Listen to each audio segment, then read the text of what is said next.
welcome to the Diplomats. You've got the original two. Go Horns, go. And Umble, I had to, first of all, I should say, we're here to talk about Weaselmoot 15, which Umble won. But before we get into his heroics, I should mention that our podcast is sponsored by diplomacybriefing.com, which was started by Umble. So, Umble, why don't you tell the listeners about diplomacybriefing.com, and then we can brag on you. All right. Well, so the briefing is the only weekly update that is going on in diplomacy. It comes right to your inbox. You can sign up at diplomacybriefing.com. You can also connect with us through Twitter, Facebook, Instagram, and just keep up with everything that's going on in the diplomacy community. And that's really kind of the real, I think, hope that the briefing is to the hobby is that, we keep connected to everything that's going on all the different platforms, and we bring it all to one place so you can know exactly every new tournament that's coming, every new update. And there's always a strategy article every week. So there's something there for everyone, and it's free. Will Lady Razor have a depiction of you winning this tournament? I can't wait to see what Matthew cooks up there in his mind, because it's always funny and never flattering of me either. Well, on the one level, I'm happy for you because I think you deserve it. On the second level, I hate you because of what you did to me in game one, which we won't talk about today. But on a third level, I had to amend your biography today because you spent some time on the Diplomat site in your biography talking about how you never won a diplomacy tournament. You can't say that now. Yeah, that's something that I have no problem changing on my biography. So I thank you for doing that. And I think you got to it so quick, you're like, well, apparently you don't want me to use that anymore. let's make that target a little bigger. Well, no, I felt like it was very important that the world know that your title is officially the Alpha Weasel. I think that fits you perfectly. If I had to choose a title to win a tournament, the Weasels definitely have the most creative titles of all. So, all right. So let's talk about the position you're in. You had a 13 center board top after game one. The listeners, the pause there was the tears coming down my eye. But you were not in first place in the tournament. I'm not even sure you were second. Where were you in the standings? So coming out there of the first round, 4 boards had been played. One had been topped at 15, and so that was 150 points. And then the other 3 were all 13. But the thing that helped is 2 of those people ended up, as I recall, not playing round 2. So effectively, there was 150 and then me at 130, and everybody else who hadn't topped and going into round 2. Okay. So yeah, I've got for our board, I'm the target. A solid board top probably wins you the game, but maybe even a second. You don't know how the other game is going to go. I will say I was playing in the other game against Sabia Huja, who was the 15 center topper. Did that concern you at all while this was happening during your game? Well, yeah. I mean, there was. We left it pretty harsh. I left it pretty harsh with you. Right. You never know what Ed Sullivan is going to do, and my big hope was that you would play to try to solo and just win this thing outright yourself. And I felt like, hey, if that happens and you're able to pull that off, then you deserve to win. And so I was hoping there wouldn't be any, hey, gifts to be an extra center or 2 so that I don't win. But I mean, ultimately, my biggest worry coming into this game was simply, I've got to top this board. And that was a far greater worry than anything that was going on your guys' board. Yeah. And, you drew Russia, which I have to say, Russ, I've not ever seen you play a dominant Russia. Oh, you have to go back. Well, first of all, I think I've only played Russia in my entire life maybe 4 or 5 times, maybe. And I don't play a ton of games as it is. I'm not one of those people that play hundreds and hundreds of games. I probably in my lifetime not even played 50. And I do think a lot about the games I do play, and they're all I only do tournaments, so they're pretty high level. So I learn a lot from them, but I don't get to play Russia a lot, but I do think a lot about Russia. But you're exactly correct. Russia is not power that I've just come in and do great at. I tend to be really good at the West, and the East is not nearly as dominant. I am very surprised, just for what it's worth, at my own Russia results. I think I play Russia statistically third. I play Germany and Austria 1 and 2 respectively, and Russia 3. I have a lot of really good Russian results, and I think all those countries I just laid out for you have offensive potential and require good diplomacy. So that's kind of where it fits my Right. skill set. Right. Yeah, that's your sweet spot. Just being able to use your time effectively, making relationships and being able to kind of shift the board. So, and that's kind of what how this game goes for me. Like I basically played Russia in a very Ed Sullivan way, where there was no just grinding it out. I mean, I'm not as good at you as working a board in the way that you do, but it was very much of just a game of inches with everybody and not just, grinding all this out to a great board top.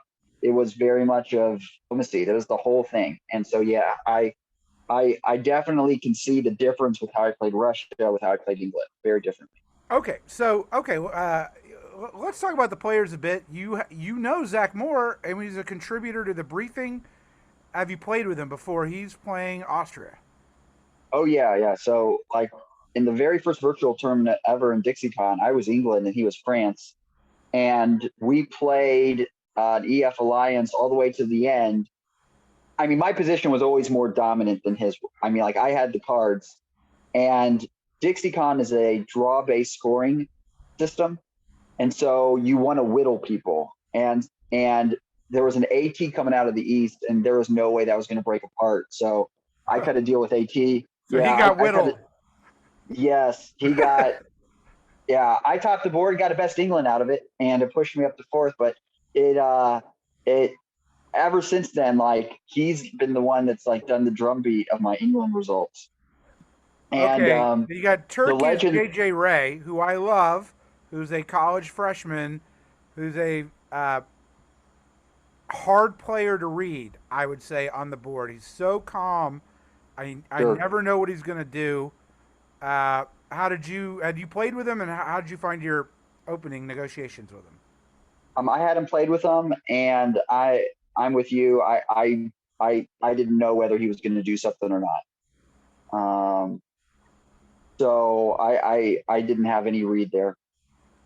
Tim Crosby in Italy. I've played with, I believe, a couple times, but I don't have a book on him. How did you feel talking to him? Well, we wiped him out in the game before, so Oh, that's right. Oh, Jesus. Yeah, you're right. Yeah, yeah, no, okay, yeah. yeah. We wiped him out in the game before, Sorry, Tim. and yeah, I mean, seems like a fine guy.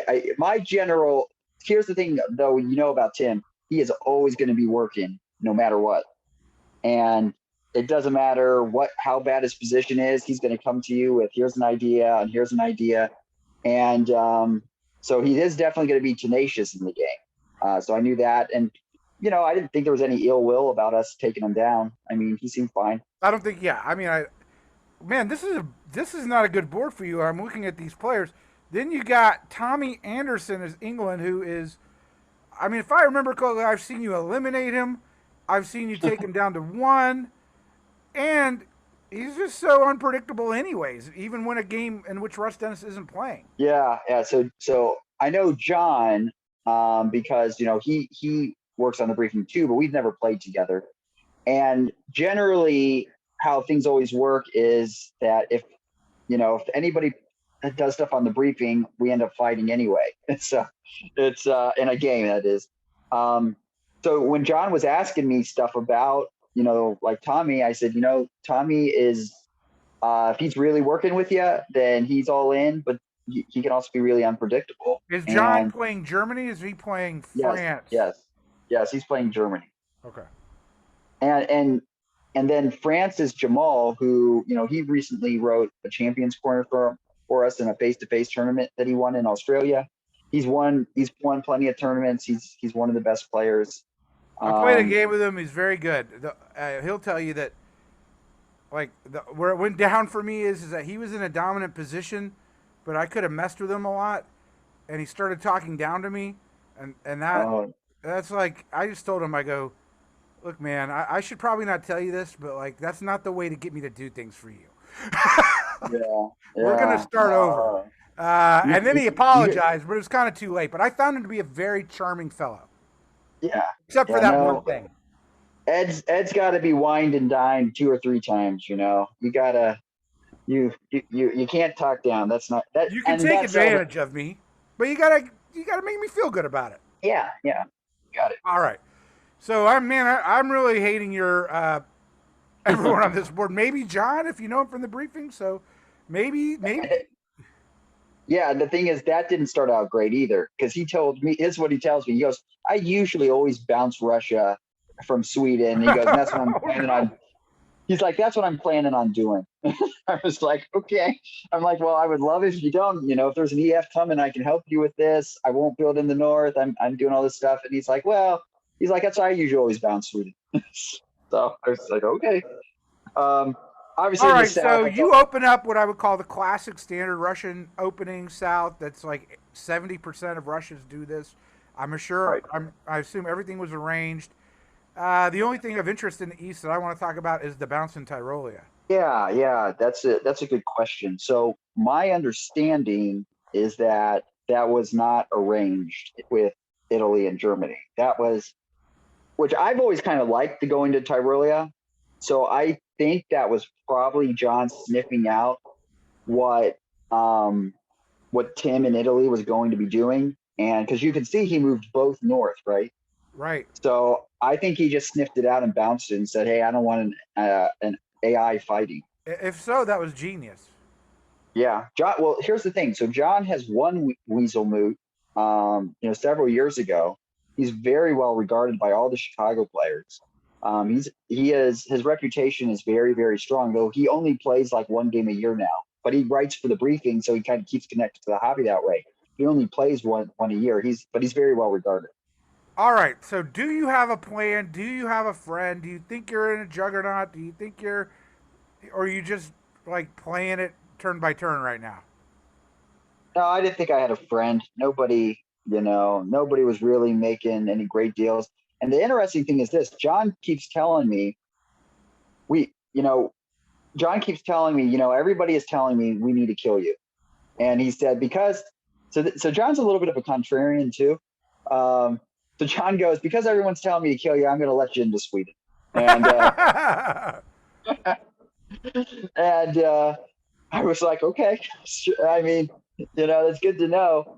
And so I work out with Turkey here. I told Turkey, I said, you know what? I'll support my fleet to Romania. If you go into the Black Sea, I'll build another fleet and we'll be fighting. And that Yeah, that's probably your was, standard line. You taught me that, which is you tell yeah, Turkey to get their fleet out, or you say, if you don't do it, I'm building a second fleet. yeah. But it doesn't work really well when AT want to kill you. So it only works good when people are still filling out and they haven't decided in spring 1901 to destroy you. And so the fall comes around, and as you can see, he walks right into the Black Sea, moves to Armenia, and I get bounced out of Romania. And well, this might be a short game, right? This Uh, is and really and this is really bad. and Tommy moves north. He moves to Barents and he convoys to Oh Norway. God, he's got an army in Norway, a fleet in Barents. You get one build. What do you build? Oh my God, I wouldn't even know what to build. I guess I built an army St. Petersburg. I did Moscow, but it's because I had to prioritize. My thought was I got to prioritize against the South because if I lose the South, my game is over. And so yeah, Oh, look yeah, at the build. It's a build of an army by England. uh-huh, Oh my yep, God. yeah, no, it's terrible. And so this was probably, I mean, you can look at it as good diplomatic work on my part, or Tommy kind of letting off the gas a little bit. But basically, I didn't build, and I just told Tommy, look, St. Petersburg is yours. You can always get it. And I said, just take it with a fleet. And I said, leave me in Sweden. I said, John wants Sweden. And I said, John doesn't need Sweden. I said, that's not going to be good for you. Leave me in Sweden. You take St. Petersburg, and you're going to win this game by by taking out Germany and board topping. I said, look, I know how to play England. This is where you're going to win. If you focus against me, you're not going to get this. So I said, take St. Petersburg, it's yours. Let me just hang out in Sweden, and I can support you into Denmark. So I was really really Let talking to me Tommy. help the one person who helped me in the spring. Let me. Right. I hate Russians like you when I'm Germany.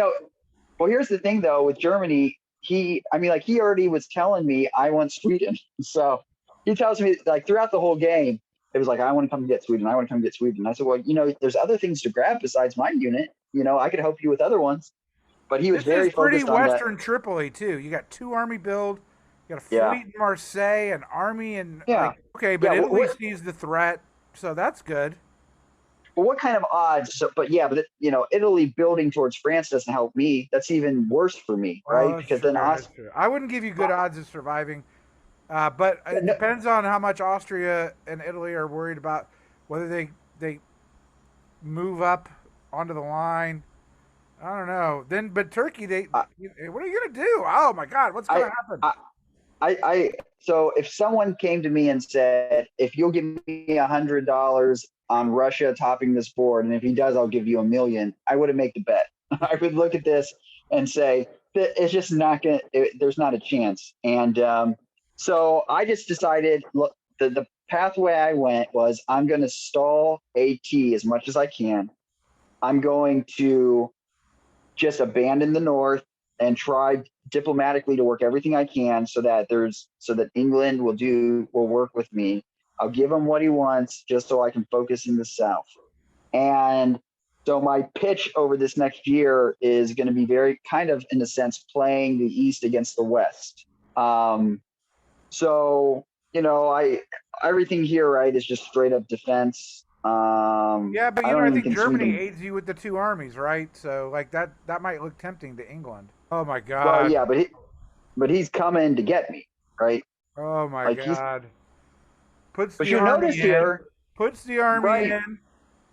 Uh huh. Oh Uh my huh. God. So you've got St. Petersburg. When you see my game, you're going to see something very similar. Silesia, Prussia, St. Petersburg, all in spring of '02. Yeah. And so, Oh, but and here's the thing, Bohemia though. because of the retreat. Yeah. So here's the thing, though. You notice Zach supported me to Romania, which was, um, somewhat in his favor, right? Because I was just talking. This is what I said to Zach. I said, Zach, look, if Turkey gets the foothold here, you already see there's a Western triple. Um, you're not, your mid game's not going to be any better than mine. I said, if we don't work together. And I think this is one thing that it kind of helps that if you kind of know the way games work and you're playing with somebody that knows the way the games work, you can have some pretty high level conversations. Because both me and Zach have played enough Right. that we know, okay, yeah, if Turkey gets Sev, if Turkey gets Romania, the end result of this is Zach's going to get squeezed from the Correct. from There'll the be a two center Austria on the stalemate line. yeah. So I make this move here, and it bounces Turkey out. That's great. Now Tommy didn't keep his word. He put an army in, Yeah. but you'll notice he didn't. He he had changed his orders, right? Because here's what he was going to do. He was going to send his army over to Norway, and I said, if you send your army over to Norway, you're giving your game up. I said, France can backdoor you, and he convoys right into Liverpool. I said, I do this all the time. I said, don't move your army out. And so we had worked all this out, and so you can Yeah, see, you can see he changed one order but not the other. right. And so that kind of helped because we get to the fall, and he says, "Man, you were right, and I didn't make the right order there. I forgot." I said, "Well, move your army back and put your fleet into St. Pete." And he's like, "Okay, that's good." I said, "We can work together if that army gets out. Just go ahead and take St. Pete with the fleet." And obviously, my thought is, well, I'm going to bounce that. Hey, who is And France again? Jamal. Jamal didn't do the patented move to NAO. No, he did not. But that in this particular case, because the army was up there, that was the better. You want Right. to go to NAO if the army's in Yorkshire. You're right. You're right. Yeah. So this was the right one. But so I'm like, okay, I got this, and I was for sure that I was getting into Romania because Austria is in Bulgaria, right? All right. He's taken Turkish centers, and I said, look, I said, let me get Romania. I'll make a build here, and you know, you go and attack, Austria. And so what JJ did here was the guy who had helped him, or I should say, the guy who hadn't hurt him, who hadn't taken his centers, he stabbed and took Zev. So I didn't get my build, which sucked because Yeah. I was really I think my plan was, I don't know what my plan was. I would have to reevaluate. I might have built St. Pete somewhere in there, maybe South Coast, probably South Coast in that, Oh for no, instance. you wouldn't have. Yeah. Oh, you kept St. Pete because of the bounce. Right. So that was the whole plan. Like, cause I mean, Tommy thought he was going to walk into it, but obviously, if I can keep the center, I'm going to keep it. So I thought I'd worked out that I was getting a build, and I was like, man, this is going to give me a lot of options. But then JJ just decided, yeah, I'm going to take Sev anyway. But I had to make a choice here, right? And I was going to lose something, and I thought I had made the right one because I didn't think JJ would work with Zach, but he decided to go do it one more time, and of course, he doesn't get a build. I guess he technically does get a build He because does get a build. he got dislodged. I assume he's going to build a. Yep. Yeah. And he ultimately Yeah. can't hold Sev. I mean, you can pull it back. Right. Uh, Right. Now you get the fleet build from Germany. Do you have a read on whether or not they're going to continue to press this attack on you, or is there now just going to be a E's going to go fight F? And I mean, my whole thing with Tommy is, yeah, very much of, look, you've got more important things to do with France. And really, this turn was probably a little more focused in the South than with Tommy. I don't 100% remember the decisions I made here, but it seems like my negotiations was right because I wanted, yeah, no. So, okay, yes, now I remember. So we were talking very much in detail about how to slow France down. And so you could see he was going to be moving back and all these different things. And I'm blocking Germany. Now, at this point, JJ comes to me and says, hey, I want to get Bulgaria back. Let's make this, you convoy me in, and then you can take Sev back in, the fall or whatever. well, maybe And he's I Sev did, right now, but he wanted your support right, from Romania, which I noticed he did right. not give.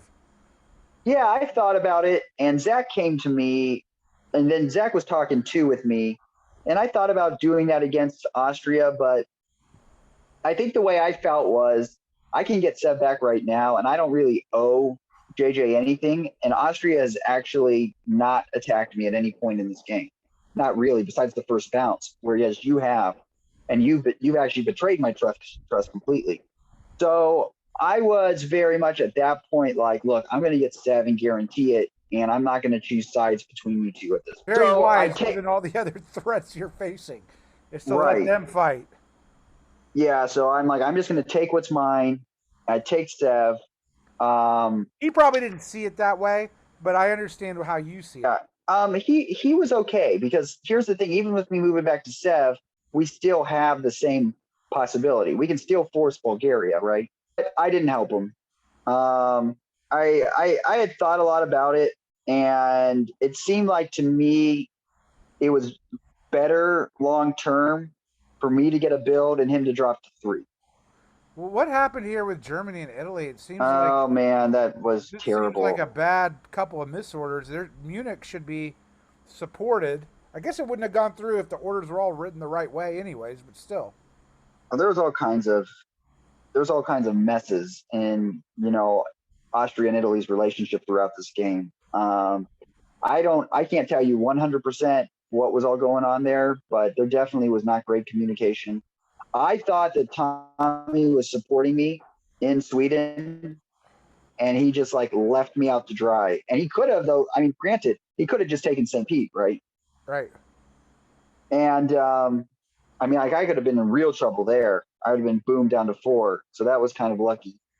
So I lose um, Sweden. And what I did here is rather than retreat, I disbanded so I could rebuild. And I had told Germany, so what I tried to push him as is I said, move your fleets away, move your armies away, and we can work against England. We can do a sea lion. But I said, if you don't, I'm going to build South Coast. And he took Sweden from me. And I'm actually a little surprised Tommy didn't attack Germany. Could have had Holland. Germany's units are all out of position. Germany's not helping him. He could build another army on England. I'm a little surprised. He's losing Liverpool. Well, France is attacking him, so I think there might have been a little bit there. I think his mind at this point was Germany hasn't attacked me yet. France is the one attacking me. Let me focus on that. It makes sense. So okay, you I disbanded the fleet. Mhm. I guess you had to with the German units there, but man, I hate that. Well, it's not gone though, because it's rebuilt. Okay, we have a little surprise. Yeah, North and Coast. it is rebuilt. Ah! North Coast. So the reason why there is, even though South Coast, he's the one that took it. There's nothing I can do at this point on the South Coast. North Coast is where I have influence, and Tommy at the same time, Barents is gone. That's going to give me some. That's going to give me some more. That's a +2 shift in your favor if you think about it. Yeah, and so now I'm not as big a target. Germany knows he's not getting anything from me fast.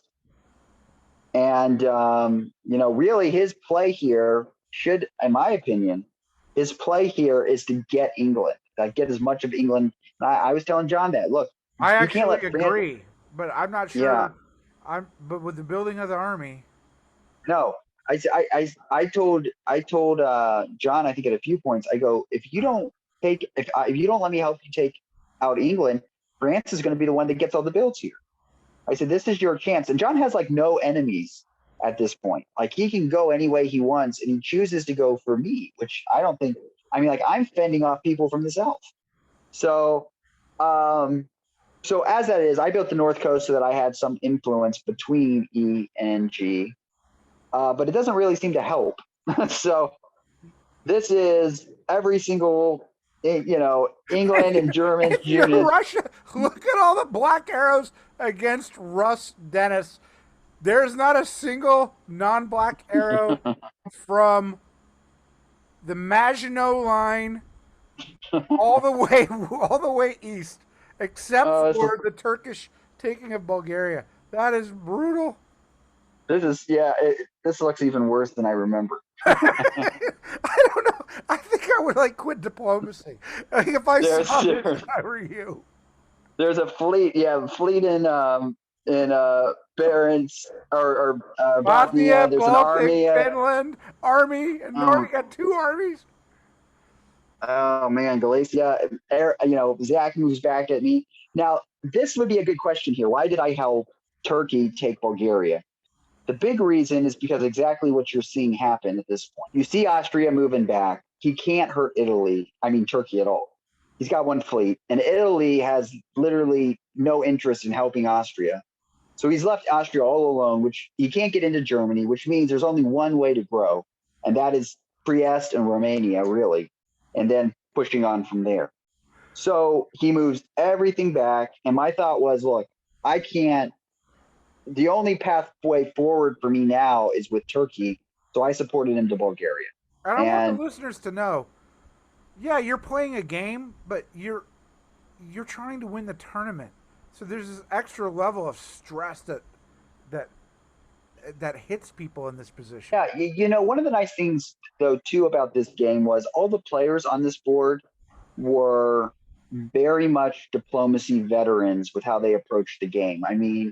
It was, let's play the moves, and if something didn't work out this way, well, let's come back and see if we can figure another way out. And nothing got personal this entire game with anybody. And it was just a really enjoyable game on that side to play. And so, and by the way, I'm definitely up there with the one who was lied to the most times in this game by people, or at least, nothing was able to ever get accomplished. So that's just, like I said, that's a testament to everybody on the board, their maturity in the game. But yes, this obviously is looking terrible. But in the darkness There's comes always an opportunity, and what is your opportunity? a gleam of light, and that is England needs to grow and become a game changer. And Germany with throwing, Oh, hello, Germany. yes, Tommy's tempted. German, yeah, Germany throwing every single thing at me. The question becomes, well, Tommy, where are you going to grow? What do you get out of this? What are you really getting? And so here he is sitting in Finland. He's got, now the French army is off his continent. Holland is 100% open. He can take that. He can force, Sweden and Holland are guaranteed. He can take those whenever he wants now. You might be And able I to take said, Sweden. Yeah, Sweden and Holland for sure. yeah, yeah. And so I told him, I said, this is a game changer for you. What are you really getting out of this attacking me? I said, this game is, and the person who's going to win this game will be Germany if you don't make your move. And he was, and Tommy, of course, I think every time I talk with Tommy, I always believe that he's going to do what he says. And he probably believes he's going to do what he says too until he talks to the next person. And I always believe that Tommy's going to do what he says. And he's fun to play with, just as far as like the verbal communications. But he was very much like, hey, I see that. This looks fun. Yeah. And he got France to leave, right? So he has a credible argument to get Liverpool back. Yeah. And of course, my big push here on Turkey was, hey, please support me so I don't lose Romania. And as I recall, we can look at the moves. I believe he does do that. And I don't think Zach attacks him, though, in this particular turn. He doesn't. He goes for Trieste. Germany, you can see, goes all the way in. Ukraine. Oh, God. Convoy to Livonia. This is like the real Germany in World War II. I mean, yeah, this is. He's at the gates of Moscow. He's got two armies on the gates of Moscow. I mean, think about this. Like, this is the type of moves that you would say, like, this is like, oh, you'll know this. You killed my father, prepare to die type thing. Princess Bride. Yeah. This is like, somehow I had done something to John deep, traumatically from many years ago. But we're actually good friends. We work together like every week, and on the briefing, and he is 100% like every army, everything that can happen. And Tommy just takes Sweden, takes Holland, and now everything for Germany is bad. Very bad. I think you're going to have some nice timely disbands if I had to predict. Well, I have been in games where that hasn't happened. I have been in games where people are like, well, I just got to keep pushing. And thankfully, at least there was one. Because I think he'd already lost one. No, he got Vienna. Oh, yeah. Oh, yeah, that's what happened. Zach didn't cover Vienna, so he retreated into Vienna. Talk about a dirty deal. He got pushed out, and he retreated into Zach's center. Which, there's nothing wrong with it. It's just funny. I remember seeing that, like, Zach didn't catch it at first. And Zach, when he did, like, we were, like, we weren't in build yet. And he was like, when he caught it, you could just hear his gasp from that what was about to happen. All right. Well, look, we can go back and defend. We can get Livonia convoyed to Berlin. I can start talking myself into defense here, so. Yeah. So now you're like, I've had enough with Tommy. Like, Tommy's outlived his usefulness now. Yeah, kind of. Not exactly. No, this honestly here is more of. Look at all these arrows again. Look at all these black arrows. Every direction now. Yeah. There's only two red arrows on the board. Yeah.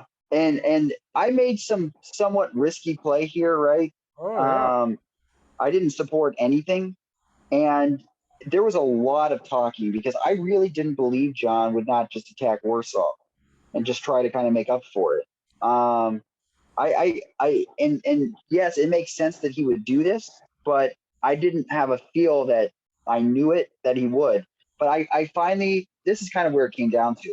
because like Turkey was telling me, yes, we got to get my army. Well, actually, I was telling Turkey, I need to put my army in Romania. This is the way to do it. I've been letting you hang out in the Black Sea. Let's build the trust. I put you in Bulgaria, and I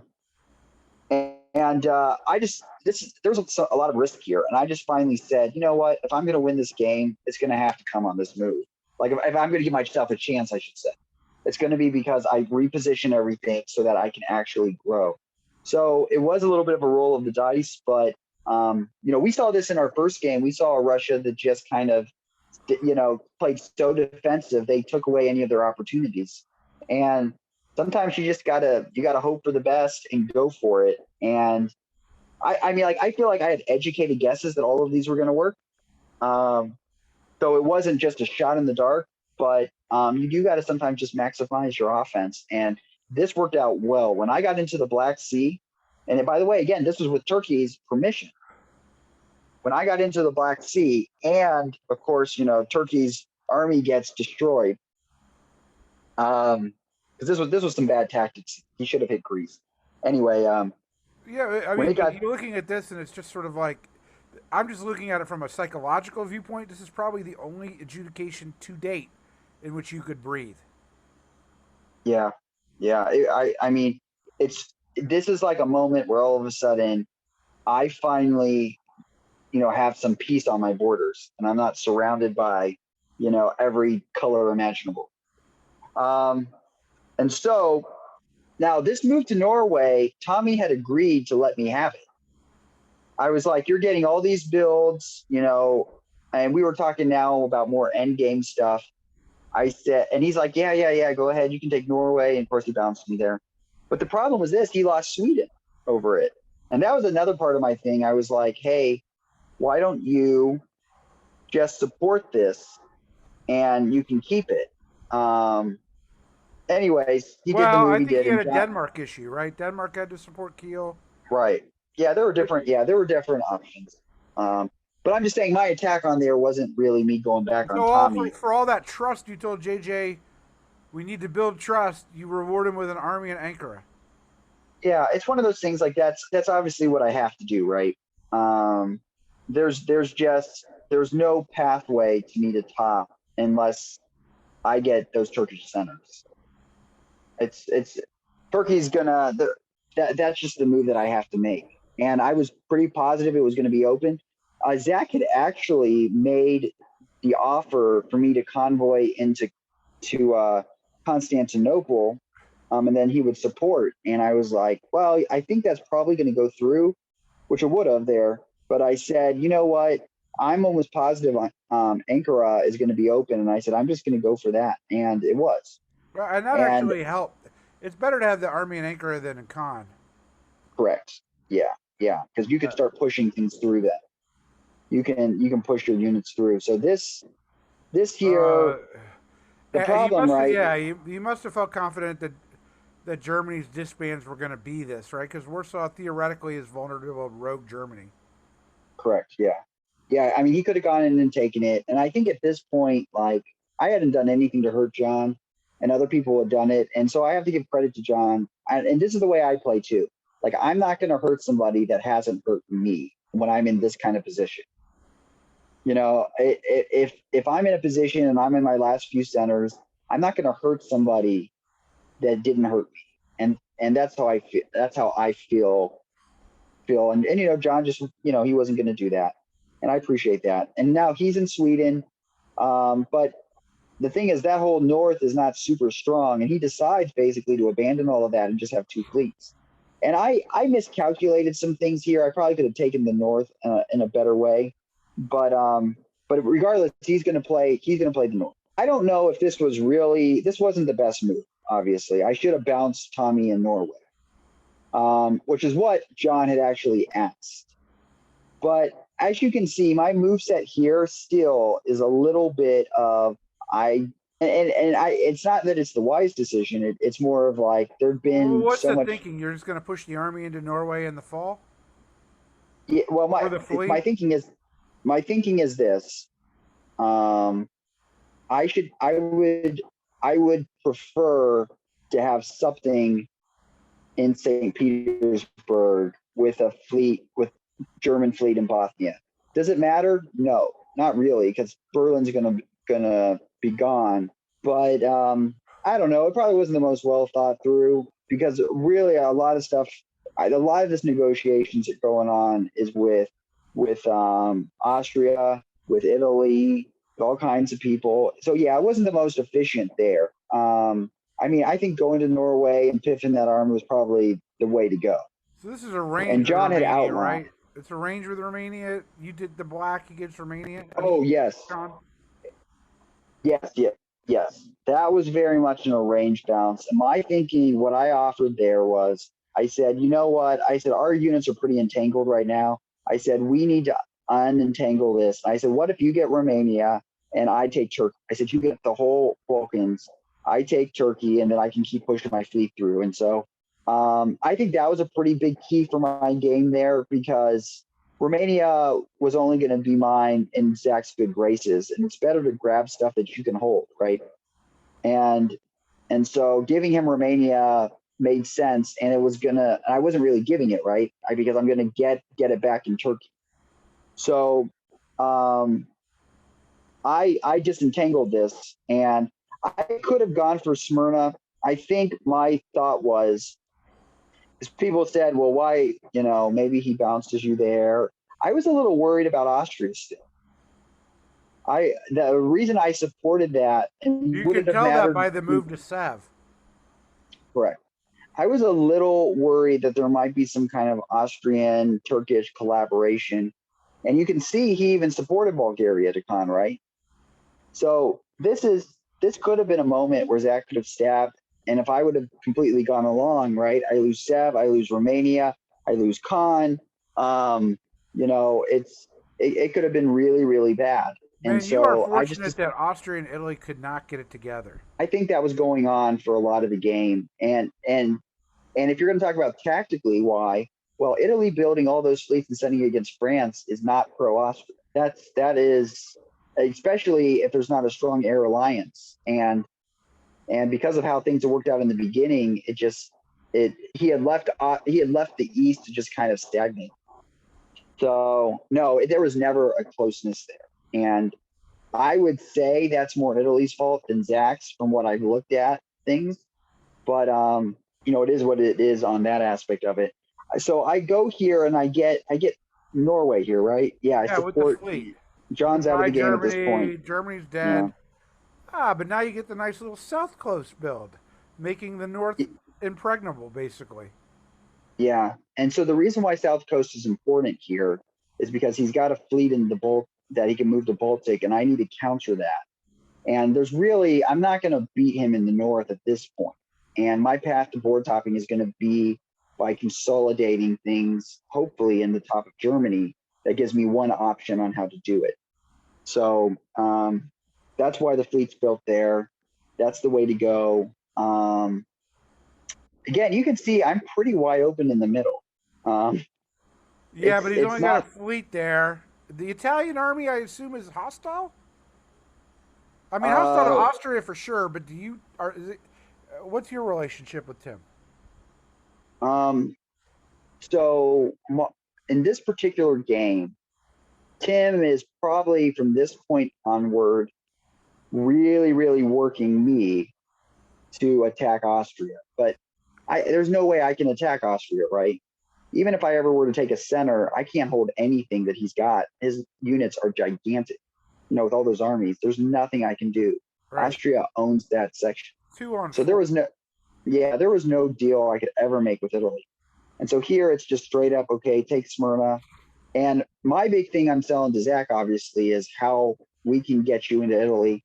And I think, too, at this point, Zach wasn't, Zach, I don't remember what his first game was, but I think he might have got eliminated. If he didn't, it was like he was at one center or He something. doesn't really love that bounce in Ukraine. Oh, I would hate that if I were him. I was about to go to Silesia, and that's what I originally had done. And he is just, again, it was one of those things last minute. It's like, obviously, I can't take anything against Austria. I mean, even if I took a center, I can't build fast enough to hold it right now. My position's not strong enough. So I bounced. I agree. it wasn't good. But what I told him, and this was true, I said, if I move to Silesia, I've got nothing to work with Tommy. You can see Tommy here. Me and him aren't really doing anything. I could have taken Sweden, which I probably should have. you know, I didn't make the right move there. I should have taken Sweden. I didn't. But we are trying to play nice. My thing there was like, hey, I'll come down and help you against France's attack because now they're fighting. England has moved. He's now turned on France, and It's a real you're a beneficiary of this, right?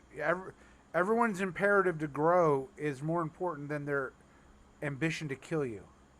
right, except Austria. Like that's why the bounce happened there in the Ukraine. When does Miletsky come on board? I think it's this next year. As soon Okay. as you see print, yeah. I think Okay. it's one more year. Yeah. Yeah. So you All can see right. here, Well, now you take Sweden, good news, but a little bit of bad news. You take Norway, but you uh, get a nice little retreat. So on the other hand, yeah, St. see, Petersburg is vulnerable, but you got to build. So yeah. okay, I mean, good and bad on this count. No, the miss was in the spring, not dislodging Sweden and holding it. I mean, that was just such a bad move on so many Right, levels. because North Sea was occupied convoying an army down to the continent. Right. Yeah, it was a bad move there. And it's just part of the thing that like I didn't realize that opportunity until, the move went through because I had negotiated some stuff. And I didn't circle back with Tommy maybe to confirm stuff.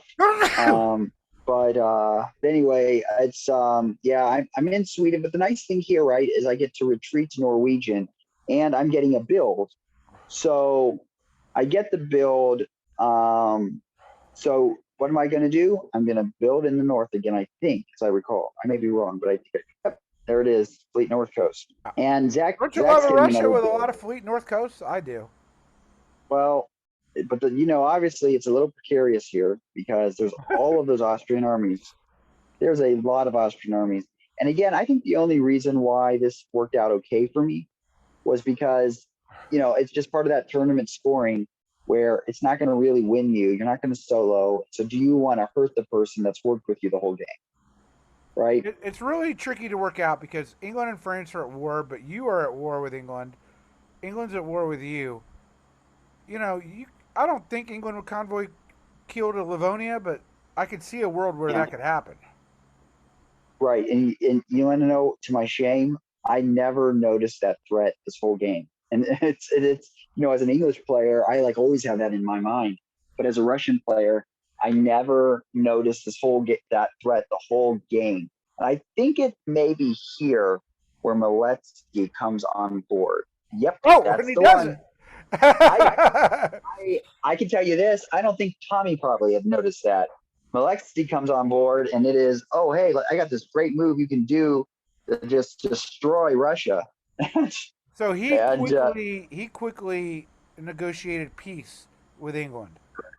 yeah, so that was the real This is why I hate substitutes, but they are necessary, and I appreciate them when they come into games. right, right. So here's a little funny story. So Miletsky comes in, and Corey, the TD, says, so do you want me to move the time limit to 20 minutes since Miletsky's coming in? And I was like, no. And my thinking, my first thought of is like, I don't really want to give them that much time to scheme. And then I stopped a second. I said, I don't want Miletsky to not want to work with me either. And because I thought that didn't sound too great. So we then gave 20 minutes to talk. And Miletsky, and the thing I'm selling to Tommy too, and I think I've been talking to him about this for a few years, was like, Tommy, you topping's not going to really make a difference. These other boards have this going on. I just like to have a shot. If I top, I know I have a shot. And I think that held some currency with Tommy. Yeah, I know it does because that's where the currency Carthage gave him to pull himself out of a draw in which he had like 17 centers Oh, okay. Well, to give glad Carthage it a paid off solo then. win. Is that the one you lost? Yeah, because Tommy was Oh like, I man. can't win the tournament, so I'm just gonna vote myself out of a draw with 17 so Carthage wins. I mean, to be fair, JJ did the same Oh, thing for me. But yeah, Tommy, that has currency with you. Like that what you just said, Yeah, rub me raw because it happened. Bye, Tommy. yeah. Well, he made that comment to Livonia, and the first thing I said to Tommy was like, I was like, first of all, I said, let me just say, good job. I said, I for whatever reason, You're I was sounding like not even me. considering That's it. what I would do. Yeah, no, I do that too.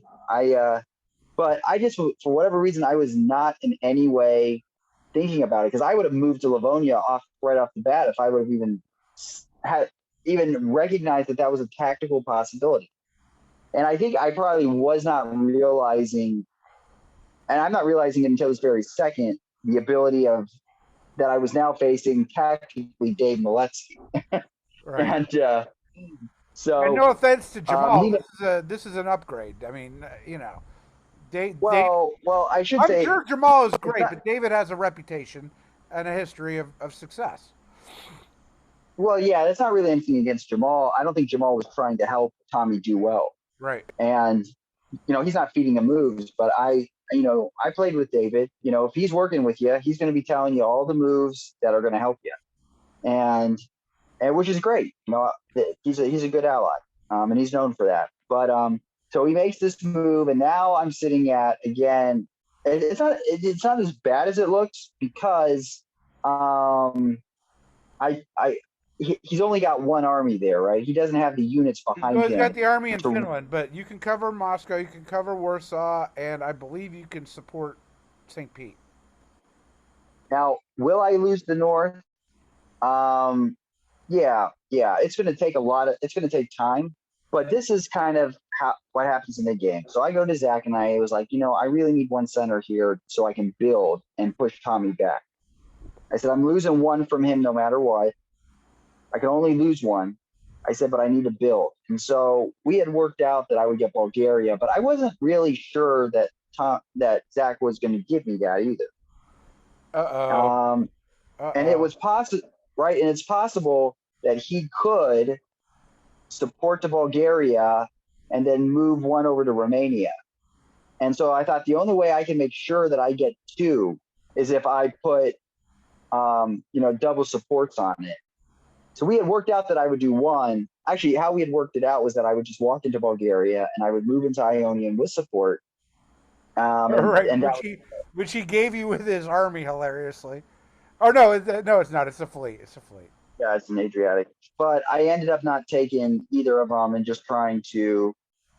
I Oh, poor Zach. it, well, I mean, at this point, it wasn't like he he was okay with it at the end of the day because I mean he understood why I wasn't really stabbing him to hurt our alliance. I was getting those centers so I could top against Tommy, which he seemed to be on board with how we had worked. So Okay, here you are at 10. You are leading with that nice little move. yep. I wonder what And happened. Game over. yeah, Tommy. So I went to Tommy, and after I got the two Oh, builds, you got a little lucky there. so I got the two builds, so he knows he's not going to make any more pressure on me. Like Sweden and Norway are there for him, yes. But I also had told him Zach's committed with me getting whatever I need to beat you. Right. Now I don't know if Zach was actually that committed. He Um, was committed to you saying that. I don't know if Zach would have given me three more centers, or I guess how many would I need? So if so he's at 9, I'm at 10. So if he takes two, I drop to 8. He goes to 11.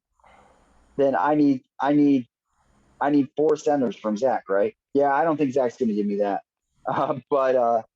But with that being said, I told Tommy he's going to give me what I need, and I appreciate that. We've been good allies. And I said this doesn't matter for you anyway. I said, and why do we want to play another 3 or 4 hours? And so that had currency with Tommy. I know And at this point my game is still very much going on, but is the other game concluded and do you know the scores there? no, they, both of those games, there's definitely solo threats in both of them. And I told that to Tommy. I said, look, there's still there's a good chance I do not win this, but if I top, at least I have a chance. At least I have a chance. And I said, people can throw solos at the end, or there's even solos that could be forced on both these boards, but this will give me a chance. And I said, we'll be able to go to bed, blah, blah, all these different things. And for Tommy, I think it was, why do I really want to keep playing this if it doesn't really matter? And so we drew there, and I appreciated that. And he'd been telling me for a little while he was okay with me being one center ahead. And so at this moment here, we were right where he wanted us to be. And by the way, another thing to notice, like, I was going to be able to go back and take St. Pete. So, but he would, of course, be eventually able to get it all. But he couldn't be entirely sure either, that he wouldn't try anything. So who knows? I think Tommy just didn't really see there was much interest to keep playing this out. And it's late. It's late. Right. We were like 1 a.m. at this point. Right. That's it was you were 7 hours into the game. Well, we had played, that this was round 2. So it was a lot. And this ended up being enough to be able to win the whole tournament. And as you can see from this game, there was nothing. There were some good decisions, I think, made, but and I think I'm very pleased with my game, but it's not something that I'm like, oh, I was better than other players on the board or anything. It's just some things fell my way, and it worked out. Well, you said on DBN, and I can see why you said it now, because I was playing, I wasn't watching your game, that this was your best diplomatic victory. And it's hard to disagree with that. I know the history of your virtual face-to-face games. It's hard to argue with that statement. Yeah. I mean, there's definitely been ones that I've been, basically a solo threat, way bigger board tops, but there's not been one that I was attacked so relentlessly and had so little opportunities that I've been able to top like this. So yeah, I mean, I view you as a command and control player. Like, once you have the advantage, it's very difficult to take that away from you. But here, you didn't have it for years and years and years. I'm not sure you ever really had it. No, I mean, even at the end of this, I'm not in a commanding position. There's so many things that can go wrong that I won't win. So this board top was all diplomacy. And I never had any type of advantage to really be able to maximize in a board-wide sense. So, and that's always a fun when you're able to get a board top like that. That's one of the reasons we play this game. If it wasn't for that, we'd all play chess or, whatever, Axis and Allies, or, we would do that. But because we like that human interaction, that's what takes diplomacy. So it's nice when that works out. And this was definitely, for me, one of my best in that regard. Right. I think EVR said he's a chess player at a very high level, and he said he likes chess because it's a game in which there's perfect information shared between both players, and you see who's better. But he likes diplomacy because it's imperfect information. It's equal but opposite challenge. So, all right. Well, Umble, hey, look, I'm really happy for you because it was a long time coming. Of course, you had to wait until I got my tournament win to get something in the trophy cabinet, but it was well deserved. I'm really happy for you. Congratulations on winning Weaselmoot 15, and thanks to diplomacybriefing.com for sponsoring our podcast. And good night.